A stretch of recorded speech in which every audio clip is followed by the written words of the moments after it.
आपण बघत आहात डीपीए न्यूज मराठी, शोध सत्य बातमीचा।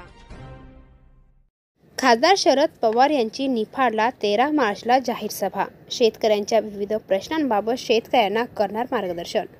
राष्ट्रवादी काँग्रेस शरद पवार गटाचे राष्ट्रीय अध्यक्ष व महाविकास आघाडीचे प्रमुख नेते खासदार शरद पवार बुधवारी दिनांक 13 मार्चला जिल्ह्याच्या दौऱ्यावर येत असून शेतकऱ्यांचे विविध प्रश्नांबाबत निफाड येथे नवीन कांदा मार्केट पटांगणात शेतकरी मेळावा होणार आहे। त्यानंतर जाहीर सभा होणार असून या सभेत खासदार शरद पवार हे उपस्थित शेतकऱ्यांना मार्गदर्शन करणार आहे। तरी या जाहीर सभेसाठी सर्वांनी उपस्थित राहावे असे आवाहन राष्ट्रवादी काँग्रेस पार्टी शरद पवार गटाचे राजेंद्र मोकल, खंडू पाटील बोडके, इरफान पठाण, मधुकर शेलार, गणेश कापसे, सर्व आजी माजी आमदार, सर्व पदाधिकारी तसेच जिल्ह्यातील तालुका अध्यक्ष, सर्व सेलचे जिल्हा अध्यक्ष, तालुका अध्यक्ष, सर्व पदाधिकारी यांनी केले आहे। दिनांक 13 मार्च 2024 रोजी सायंकाळी 4 वाजता नवीन मार्केट कांदा यार्ड येथे आदरणीय शरदचंद्रजी पवार साहेब यांची सभा व शेतकरी मेळावा होणार आहे।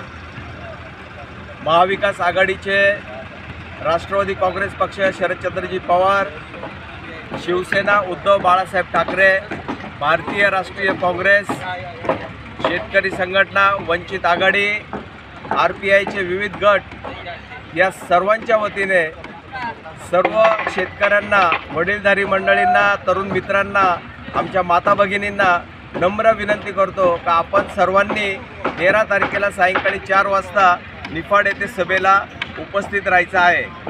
शेतकऱ्यांच्या हिताचे निर्णय जर देशात कोणी सोडत असेल तर ते फक्त आदरणीय शरदचंद्रजी पवार साहेब आहे आणि पवार साहेबांच्या विचार ऐकण्यासाठी आपण जर मोठ्या संख्येने इथं उपस्थित झालो तर केंद्र सरकार त्याची निश्चितपणाने दखल घेईल आणि साहेबांची एवढी ताकद आहे का साहेब केंद्र सरकारला हलवू शकतात आणि शेतकऱ्यांच्या हिताचे निर्णय त्यांना घ्यायला भाग पडू शकतात।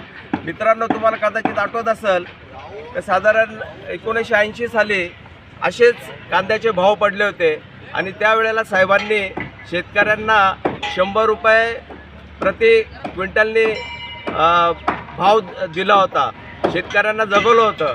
त्याच्यामुळे मी सर्व शेतकऱ्यांना, वडीलधारी मंडळींना, तरुण मित्रांना, आमच्या माता भगिनींना विनंती करेल, आपण सर्वांनी 4 वाजता 13 तारखेला सर्वांनी मोठ्या संख्येने उपस्थित राहायचं एवढी। डीपीए न्यूजसाठी प्रतिनिधी राजेंद्र जिथो। ताज्या घडामोडी व अपडेट जाणून घेण्यासाठी आताच डीपीए न्यूज चॅनलला सबस्क्राइब करा आणि बेल आयकॉन क्लिक करायला विसरू नका।